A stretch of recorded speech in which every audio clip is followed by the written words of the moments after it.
Viral o kumakalat sa internet ang litrato na magkasintahang itinuloy ang kanilang kasal sa kabila ng pinsalang iniwan ng Bagyong Yolanda sa Tacloban. Patunay na hindi kayang payukuin ng anumang kalamidad ang wagas na pagmamahalan. Nakatutok si Sandra Aguinaldo. Nawasak na ari-arian at mga nakitil na buhay. Ito ang trahedyang iniwan ng pananalasa ng Super Typhoon Yolanda noong November 8. Pero ang hindi pala kayang payukuin ng anumang kalamidad, ito ang pag-iibigan ng magsing-irog na nagpakasal sa Tacloban, Leyte nito lang Sabado. Inakala ng bagong kasal na sina Riza at Ervin Nierva na hindi na matutuloy pa ang kanilang pag-iisang dibdib. Nasalanta rin kasi maging ang kanilang mga pamilya.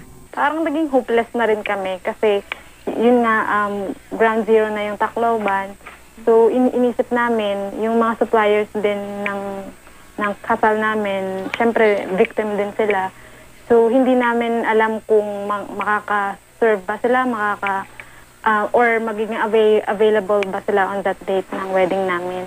Umabot talaga sa punto na walang kasalan na magaganap. Yung gagawin namin is to rescue our family. Pero sa huli, mas nanaig daw ang kanilang kagustuhang magsumpa ang habang buhay na magmamahalan. Our pastor advised us to just continue with the wedding kasi hindi naman importante na magiging bonggang-bongga yung wedding talaga. Yung pinaka-importante talaga yung ceremony, saka yung vows.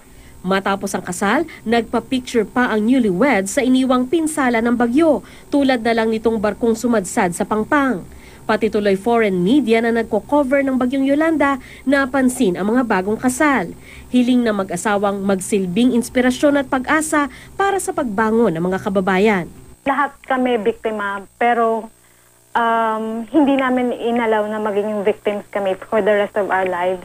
We just hope na yung ginawa naming pagpuso ng wedding, it will give hope to the entire Tacloban na pwede pa palang go on with our lives. Sandra Aguinaldo, Nakatutok, 24 Oras.